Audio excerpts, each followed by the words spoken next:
Hello, everyone, and welcome to a very special episode of the Straight Chillin' Podcast. Today, we're going to be doing a bonus episode covering the Seoul Independent Film Festival from 2025. I'm your host, Justin, and today I'm actually joined by a very special guest. So this year, there was no online library, so Bob and Randy couldn't see any of the films at the festival, but I did run into another journalist who was covering it there, and I invited him to be on. So I just met him this past weekend. He's a great guy. He's got his own podcast. So welcome, everyone. Stephan from Kino Korea. Hello, Stephan. Hello, Justin. Thanks for having me. I'm quite excited. It's my first English-speaking episode, so I have to excuse myself in advance for speaking like very messed up English because all this Korean, German, and bit English messed up my head during the last month.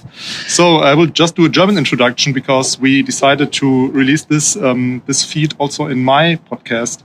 So willkommen bei Kino Korea. Wie ihr gerade schon gehört habt, das wird auch eine Episode werden, die ihr bei Kino Korea hören könnt. Justin wird aber durch die Folge führen und deswegen entspanne ich mich jetzt und wir reden über die Filme des Seoul Independent Film Festivals. Yes, what a multicultural episode we have today. So you've been in Korea. You're speaking English, you're speaking German, you're speaking Korean when you need to. So yeah, thank you so much for coming on and talking about this with me. Before we get started with the festival, could you tell everyone just a little bit about your podcast, what you do and what you cover? Yes, so basically I'm doing Kino Korea for the past 4.5 years. I started it because I wanted to have a movie podcast, but in Germany we have like this culture of like two guys talking about random movies. So maybe this sounds familiar to you. Yes. No offense. That's pretty much our podcast. Yes. It's just three guys instead. Yes, exactly. So I wanted to have a somehow different topic, and I decided to dive into Korean cinema, and that's how it started. So I do some interviews sometimes, and I talk about movies. The episodes are like 1 hour long, and I cover classic movies and new movies, and the film festivals. So this is what I do. And I started Instagram, like I think 1 year later. So I'm doing like not only movie content on Instagram, but also like hiking content and travel content in general. So you can check out Kino Korea because I also do like some Korean and English content sometimes there. Okay, cool. And just to clarify, you're typically based in Germany, but for the past 6 months or since July, you have been in Korea, going to different film festivals, traveling around and stuff like that, right? Exactly. Yes. So actually, my dream is like to live here for longer. So 5 months, it's quite long, but I will come back and try to do more stuff here in the future. So, but now, yes, I'm here for film festivals, for hiking, for traveling, for getting into the culture. So, yes, that's what I did, and I will go back in 2 weeks. Awesome, cool. Berlin. So I tried listening to your podcast earlier. It's all in German, just to let everybody know. But all of your, or a lot of your content on Instagram is mixed. It's German and then sometimes in English as well. Yeah. So, okay, cool. Well, let's go ahead and dive into some of the movies we watched this past weekend. So the first one I wanted to start with was one that ended up winning an award. So the festival is wrapped up now. The English title is Funky Freaky Freaks. The Korean title is Chung Chung Chung. The director is Han Chang-rok. And we did not see this together, but we both did watch it. And you saw this at the Busan Film Festival as well. Is that correct? Yes. No, not really. I watched it in a screening room before the Busan Film Festival, but it was connected to the festival. Yes. And it was an interesting experience because the movie has like this retro vibe, and it was interesting to watch it on like a small retro screen in like an office. Yeah.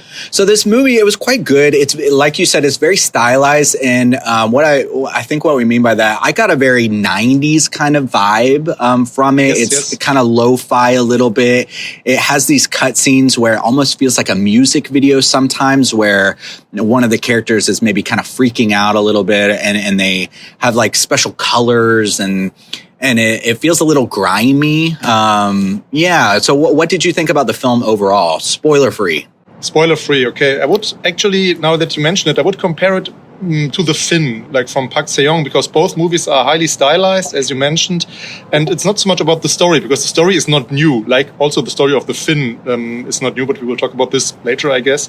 So Freaky Freaky Freaks is like I would say it's a coming of age story about basically a girl who is disappointed by a lover and then wants to take revenge. That's like the baseline, I would say. And yes, so it's a very classic story, but it feels fresh because of the style and also because of they use hand camera, I guess, and so it's a bit like very loose and wild. So this is what I liked. I think it was one of the best movies of the festival for me. Yeah, I would agree. I really enjoyed it. It kind of reminded me of a variation, just style-wise, of Requiem for a Dream. Yeah. A little bit like that. And yeah, there's 3 characters, 2 men, 1 woman. They're in high school and they're all kind of seeking love, attention, and they're all kind of rejected in a way. And then kind of life spirals out through that. So it's kind of about like some rejects in Korean society. And yeah, it was an interesting, grimy kind of film. I think I'm going to write an article on this one actually for our website. So keep an eye out for that. The next one is Coming of Age, and I actually didn't see this one, so I was going to let you talk about this one a little bit. Yes, I watched it for the second time here in Seoul. I watched it for the first time in Busan, and I want to rewatch it because it's quite interesting. It's a movie it's not a coming of age movie. It's a movie about aging in different generations in Korea. So we meet an unsuccessful actress, and the father got a cancer diagnosis at the beginning of the movie. So it's basically about like the hardships of life and aging in general. And it's divided in chapters, and each chapter is introduced by like an older lady.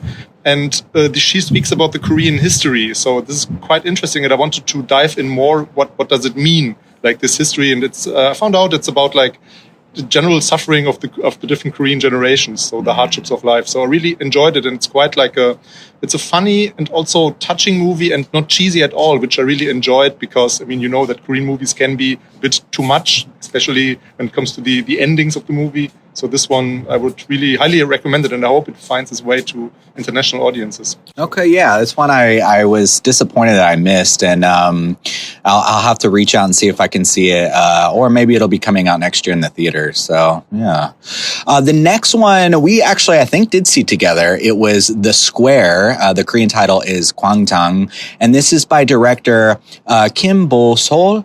And this was quite interesting. This is an animated film, which there's not a lot of animated Korean films. So that was one thing that really stood out to me.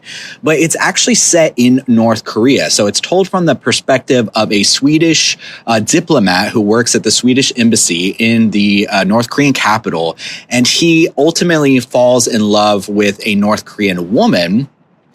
And it's just kind of about that and the tensions that he has to live with living in North Korean society and the rejections he has to live with living in North Korean society. I really enjoyed this film. This also won an award too. I think it won Best Picture. It won Best Picture, yes. Yeah, yes. Seoul Independent Film Festival. And I won awards, I know, at Busan. I don't know if it won awards too at Busan, but it's been quite successful this year. Yes. Yeah, I liked it a lot. What did you think? Yes, I liked it a lot too. I did an Instagram reel and I said it's one of the best love stories since Decision to Leave, and this is my favorite movie. So it's quite like a high bar, I think. But I was really touched by it, and somehow it connected well, or I had a good connection with the movie because this love story is like so. It's very Korean, but it's like, as you said, like staged in North Korea, and I really like that there are different layers of gray somehow. So it's not only the evil guys, the good guys. So we have really like a good peek into the North Korean society, which was interesting to me. And I would compare it to like movies like JSA or the German movie Life of Others. Maybe you watched it. Like it was quite famous, like maybe 15 years ago. So it's also about like the GDRP state. So I really liked it. Yeah. Just one thing I did want to note too, I found that the framing to be very beautiful. And one thing that was interesting when the film ended, at the end of the credits, I saw my buddy Bart's name at the end, and I actually saw him on Saturday, and I was asking him about it. I was like, Bart, I went to the Seoul Independent Film Festival, and I saw your name there. And he was telling me a little bit about how he collaborated with the director. So Bart is Dutch, and he has a YouTube channel, which is quite successful here in South Korea. And he has been to North Korea at least twice. This past year, there was a race, a marathon that he was able to participate in, and the director used footage from Bart's videos to help draw some of the land, like some of the locations. And so I found some of the locations like quite beautifully framed and drawn. And I thought that was quite interesting that they were based on some of Bart's travels there. So that was really good. But yeah, I love the film. It was very touching. Also being set in North Korea, I found it had a very natural tension throughout the whole film. It's not like a scary movie or anything like that, but you could really feel the tension of his life there. Yes, and it was also not a typical surveillance movie like that. I mean, there was tension definitely, but there was also like scenes on the market and like a daily life. Yes. I mean, okay, we only see like the higher positions of the party, but I really like this vibe that you can like actually have a look into the society. Maybe like, of course, it's fiction, but I guess it's quite unique. Yeah. So I really think this one would be a big hit with international audiences. Like I feel like because it's set in North Korea, a lot of people would find it quite touching and interesting. So people are always drawn to these kind of topics. Yeah. So the next movie we'll talk about is another movie that I didn't see. This is En route, which is in Korean is 지우러 가는 길. En route 2. Yes, I really hate the title. Yeah. It's not the easiest one. Yeah. This was also like, I mean, I'm tired of coming of age movies from like in Korean independent cinema, but this was actually like also like a fresh one, I would say, because of the characters are so well drawn, and it's basically also the story is not that complicated. It's about like two girls living in living in a school together. Like I'm missing the word now. Like a school where you live. A boarding school. Yes. And one of them is pregnant, and now they have to decide what to do. Basically, that's the story, and it's quite it's a funny and also sad movie. I mean, it's typical Korean. Yes, that blend. Yes, the blend of genres. So, but I really liked it because the characters are very well drawn, and the main actress Lee Ji-won won the Best Actress award. So that's why I want to revisit it because I watched this movie after I had an interview with Park Chan-wook, so I was quite not in the state of like paying attention. So, and it's a small hint to my podcast. You can listen to this episode in English and Korean in February when the movie is released in Germany. So then you can enjoy this interview if you want. Yeah, nice. So yeah, that was one that I think I had a ticket to see, and then something else came up and I couldn't go see it. So I was really disappointed in that. But it was one that I had top of my list. So. But I think it will come out in Seoul eventually. I think so. So yeah, I think that actually won an award as well. There were many awards. There were many awards. The next one I don't think won an award that I saw, but I thought it kind of deserved to. I was really impressed by this film. The English title is The Mutation. The Korean title is 사랑이 탄생. The Beginning of Love. Yes, and the director is Shin Soo-won. And this one, I wanted to bring it up. I didn't really bring up any of the other actors, but the lead actress in this is Lee Joo-young. And the reason I bring her up is because last year I did a bonus episode on the 8 show that she was in. She was, I believe, the character number 2. They all have numbers. Short hair. With the short hair. And so you can go back and listen to that episode after this. But this is also starring a Korean actor who is mixed race. And in the story, he looks like a maybe mixed, but predominantly looks more like a black man, predominantly black mixed race person. And he is living in Korea, but he was born and raised by Korean parents in Seoul. And so his mother always told him, I never cheated on your father. You're our son. You just have a kind of genetic mutation that makes your skin look that way. Of course, they hint at like different things throughout the film. But I really like the premise of this is he is so alone. He's so lonely that he goes out one day and he buys this really expensive luxury suitcase and he fills it with something. We don't know what's inside. And he goes and offers people if you spend 2 days with me, I will give you this and everything that's inside. We as the viewer don't know what's inside. So the main characters, they join together and they build a friendship and they go, find each other and themselves. And it was quite a touching film, I thought. Yes. I mean, I wonder about this movie because Shin Soo-won is probably the most experienced director on the festival because she did like movies for I don't know how many years, but she did Pluto, Madonna, and Homage before. Yes. And but the movie didn't feel like a very elaborate one. You know what I mean? It has flaws, but I liked it because of the acting and the actors, actually, because it's like quite unusual. Han Yeon-min is the black man in the movie. So, and I think the topic is also interesting of like, what is Korean? Like who can be a Korean? Because I mean, even people live long here in Seoul always get this, you speak Korean so well. Yes. And I mean, he gets it also. And this is like kind of like what the movie is about. So I really like the topic. And yeah, it was a lovely road trip movie somehow, finding yourself and this kind of like this vibe.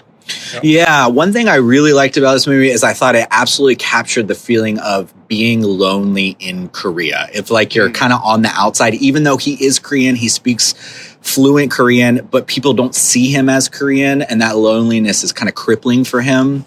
And as a foreigner living in Korea, I certainly could relate to that in some aspects. So I thought that was very well done. The next movie you mentioned earlier is called The Fin. So would you like to talk about this one a little bit? This one I watched twice on the festival because I wanted it to feel it again, because it's a movie I think you have to feel. I mean, it's a bit of like a meme since Christopher Nolan came out with Tenet, like that you have to feel movies. With this movie, you don't watch. I don't think you should watch it for the story, because it's pretty.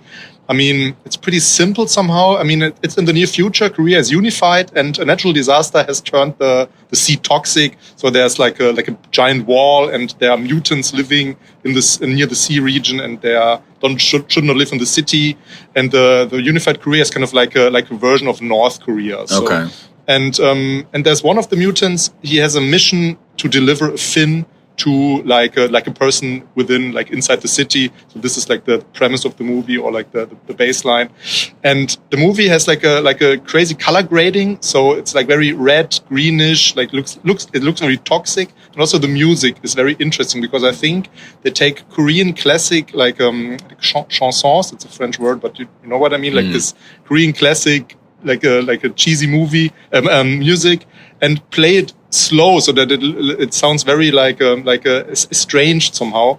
And so it was more like a music video, because it has much music in it, and I really enjoyed it, because it has like this this movie you could watch like when you're on acid or something, like very drug feeling, and I really enjoyed it. But I cannot exactly tell why, because the story is very simple, and maybe in its best moments it reminded me of a Carpenter movie, because it's like so straight, you know what I mean? But I don't know. I wouldn't recommend it for the story, but for the visuals. It's a very visual movie.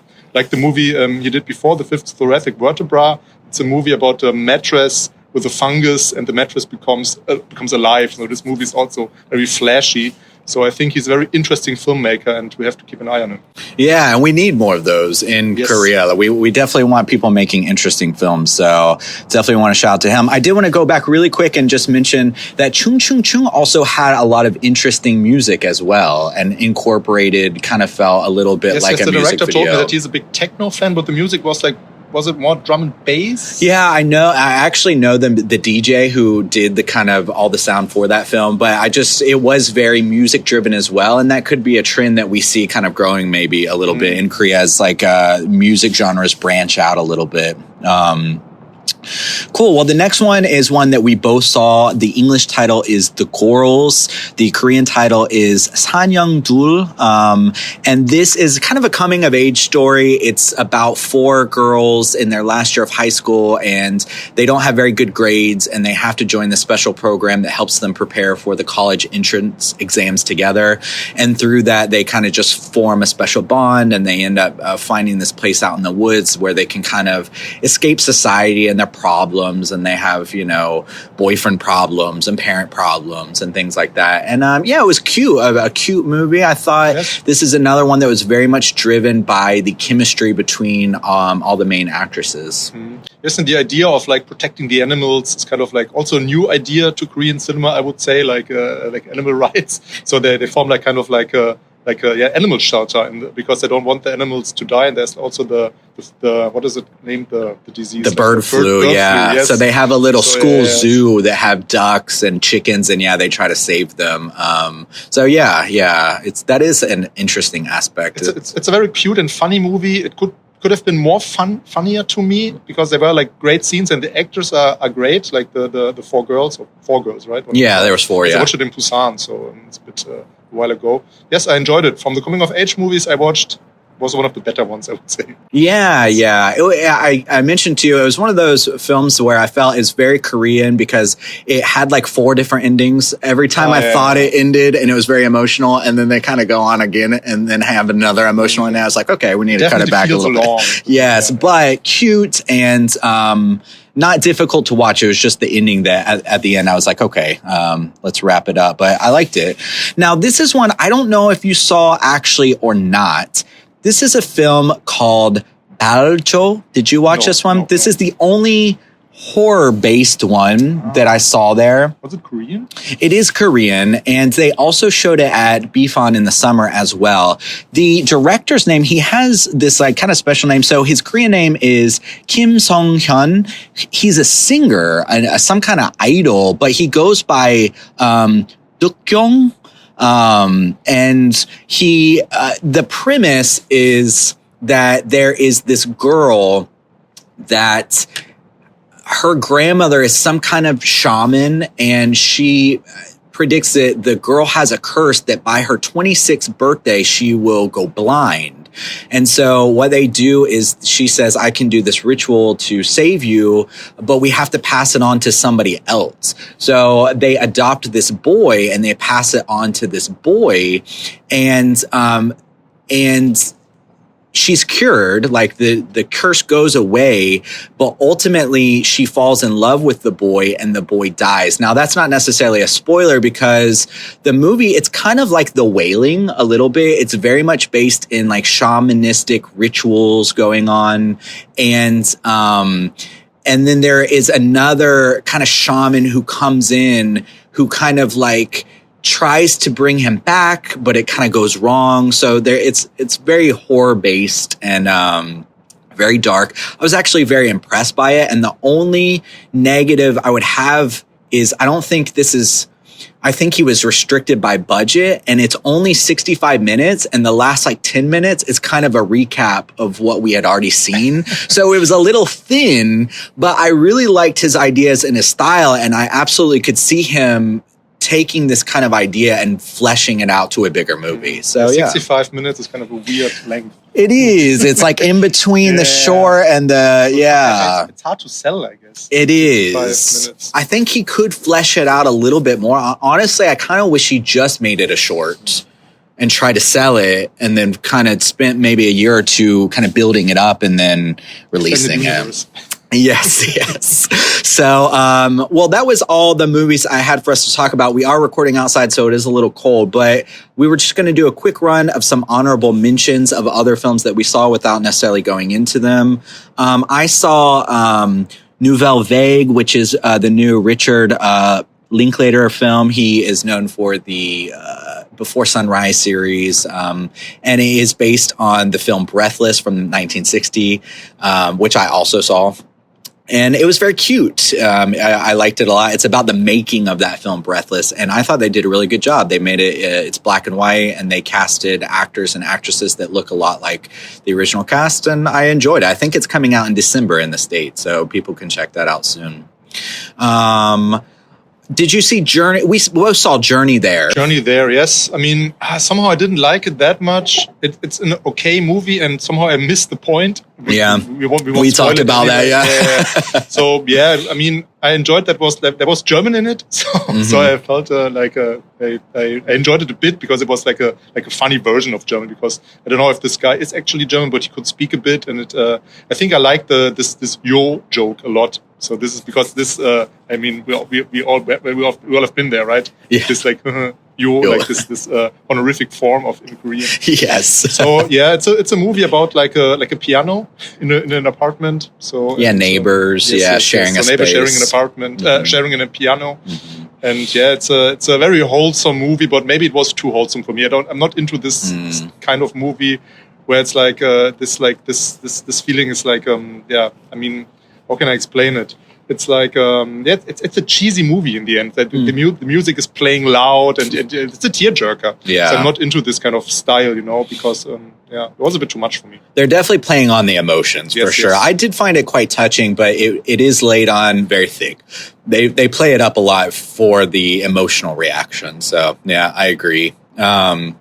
I mentioned this on our podcast. It was quite interesting. I did go to the opening and I watched The Widow, which is a film that was made in 1955 by Korea's first female director, Mi Mang-in, I believe. Oh, no. I'm sorry. No, that's the title of the film. The director's name is Park Nam-ok, yes. And that was quite interesting. And they filmed a new ending for it, like a separate 50-minute film. It's lost. Yeah. But they know how it ended. So there is like, it's like written out. So they tried to recreate in a way the ending. So it's quite interesting. And the only other film I had to mention was the English title is Manok, which is by director Yu Jin. With the young Malbok, and she was in 4 movies on the festival. Yes.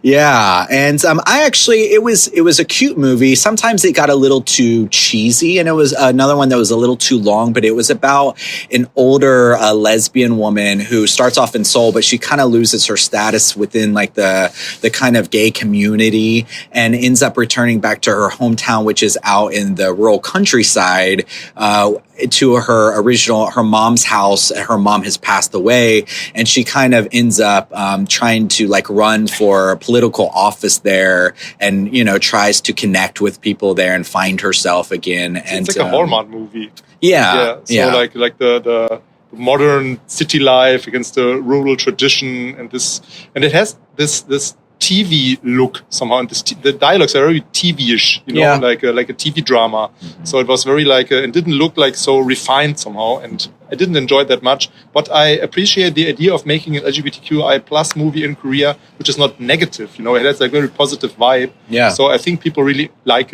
it. I watched it in during the Women Film Festival in Seoul. Was it in August, I think, and people were cheering in the cinema. So this was like a good experience, I think. Yeah, and there were actually quite a lot of films this year. Several that I didn't get to see, but one thing that we didn't mention is in the Mutation, it had a little bit of an element in that. Right. So yeah, it's definitely nice to see, because that thing is definitely still it's not in Korean society. In Seoul, it's a little bit different, but in general, like Korean society, it's just not something that's talked about or mentioned or covered much in the media. So it was nice to see, and it was generally, I didn't have a bad time watching it. It had some problems, but generally I thought it was cute and a decent movie. So yeah. Was there anything else you wanted to mention real quick? Yes, I mentioned like the first movie I watched, or the second, sorry, is The Glimmering from Lee Won-young. And The Glimmering is experimental movie, like 1 hour long. And it's about a guy who loses his wife and then loses also his voice. And then he turns to Mongolian experimental, like this, what was it called? The Mongolian traditional humming to find his voice again. Very interesting, very sad movie, as you can imagine, but I really enjoyed it. So I really recommend it, but I don't think it will get a wide release. That's too bad. I know. Even in Korea, sometimes I watch festival movies and I'm like, this is probably the last time I'll ever get to see this film. Exactly. Yeah. But maybe I don't know how to watch it again. And then the last movie I watched is All Is Well, I Love You, Kiredo Saranghae. And this movie I really, really liked. It's like has a very Hong Sang-soo vibe, because it's about actors. And actually the movie is made by Kim Yoon-sok, and Kim Yoon-sok made this movie with his family. So they all play themselves, and they have there are 2, I would say they are like between 30 and 40 maybe, and they have a kid. The kid's maybe 3 years old, and they all play in the movie. And it's about who can be an actor, because they have to take care of the kid. Like one part has to take care of the kid, and one part can be acting again, and they kind of having arguments about who's better actor and who deserves it to be an actor. And it's very funny and lovely. So I would really recommend to find this movie again. And yes, I think it will get a release, because I don't know. It was it won a prize in Jeonju, I think. Okay. Like a prize. So I think it will get a release in Korea. So cool. Yeah. That sounds super cute. I like how they incorporate it in that way. Yes. That's really cool. And I think the director, he built his own Kiredo universe, because he has many 3 movies, I think, with Kiredo, Kenchana, Kiredo Saranghae. So there are 3 movies with this kind of idea of making the whole family part of the movie. Cool. Yeah. That sounds really cool. So yeah, was there anything else? I think the short movies you didn't mention, but I mean, there's probably like not too much time anymore to mention every short movie we watch. I mean, you watched also. Yeah, we watched a couple. Yeah, we sat together through about a half of a segment of like shorts and stuff. But it's hit or miss. I mean, I watched some good shorts like The Tide of Us. I really enjoyed, and some experimental shorts. But it's hit or miss because normally short movies are made from very young and unexperienced directors and also actors. So it can be a bit tough to watch them. But I really enjoyed the shorts. So shout out for them, for the young directors, for the young talents. But The Tide of Us is the only title I can remember now. So yeah, thank you for joining me. I really enjoyed going to the Seoul Independent Film Festival this year. It was my first time. Yeah, it was my first time. It's the oldest film festival in South Korea. It is. Wasn't it their 20th year or something? No, it's 51 years. 51 years? It's older than Busan, older than the Women Film Festival. I think the Women Film Festival, I was shocked. It was also around for like nearly 30 years. So Busan had this year like 30th anniversary, right? Okay, yeah. So this one is 51 years. It started as youth film festival, like I think connected to university in 75.